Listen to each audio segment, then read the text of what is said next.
Hey, this is Nivi. You're listening to the Naval podcast. This is one giant megasode that collects every episode we've done on getting rich, all of it based on his tweet storm of how to get rich without getting lucky. I've collected them all here because we're going to switch topics to the new topic of happiness on the next episode. We've published one of these giant megasodes before, but this one's even bigger. It's about 3.5 hours long. It covers all the tweets from the How to Get Rich tweet storm, plus all the Q&A that we did after that, plus 10 minutes of bonus material at the very end that we've never released. The overall sound quality of this megasode improves a lot after the first hour.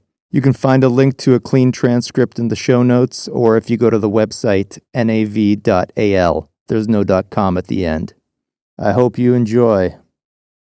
You probably know Naval from his Twitter account, and we're going to be talking about his epic tweet storm on how to get rich without getting lucky.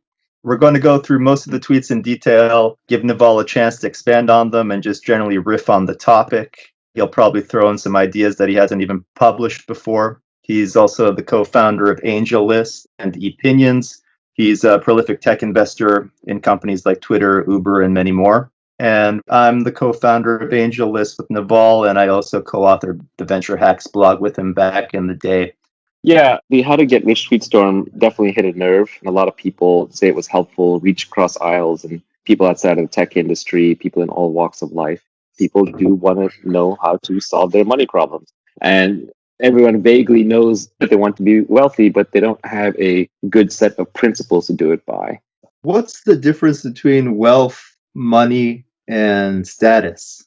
Wealth is the thing that you really want. Wealth is assets that earn while you sleep. Wealth is the factory with the robots that's cranking out things. Wealth is the computer program that's running at night that's serving other customers. Wealth is even money in the bank that is being reinvested into other assets and into other businesses. Even a house can be a form of wealth because you can rent it out, although that's probably a lower use of productivity in the land than actually doing some commercial enterprise. So my definition of wealth is much more businesses and assets that can earn while you sleep.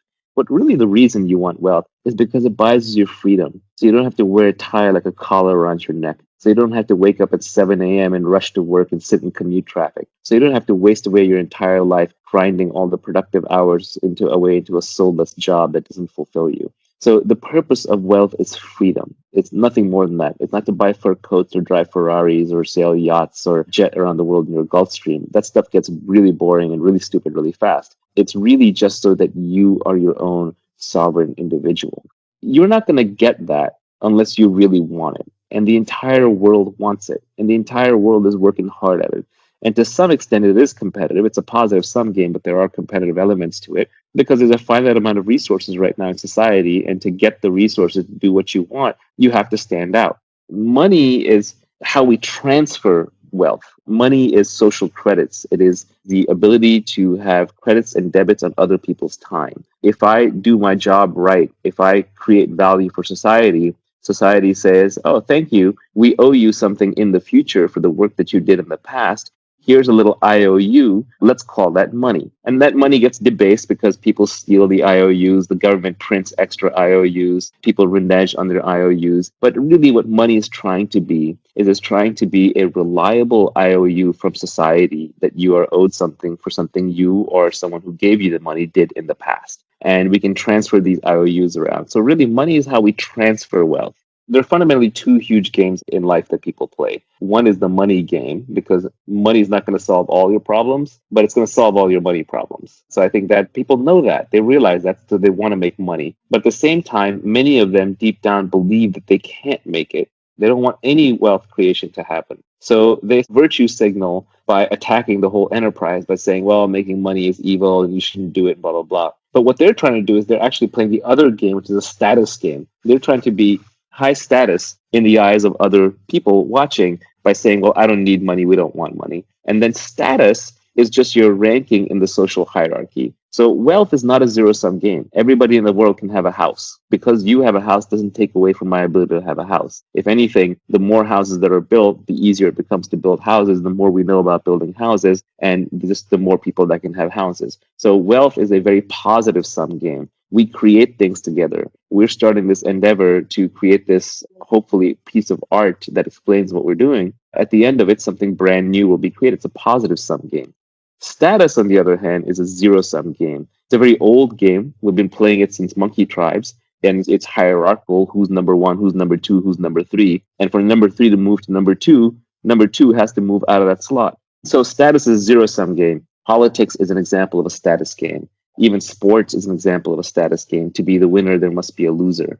I don't fundamentally love status games. They play an important role in our society, so we figure out who's in charge. But fundamentally, you play them because they're a necessary evil. The problem is, on an evolutionary basis, like if you go back thousands of years, status is a much better predictor of survival than wealth is. You couldn't have wealth before the farming age, before farmers, because you couldn't store things. Hunter-gatherers carried everything on their backs. So hunter-gatherers lived entirely in status-based societies. Farmers started going to wealth-based societies, and the modern industrial economies are much more heavily wealth-based societies.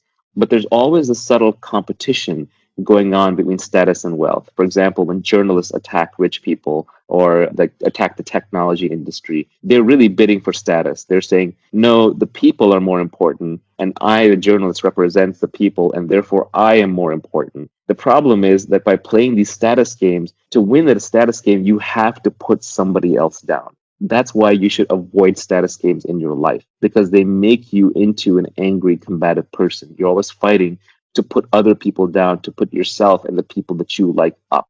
And they're always going to exist. There's no way around it. But just realize that most of the times when you're trying to create wealth, you're actually getting attacked by someone else. And they're trying to look like a goody two shoes. But really what they're doing is they're trying to up their own status at your expense. They're just playing a different game, and it's a worse game. It's a zero-sum game instead of a positive-sum game.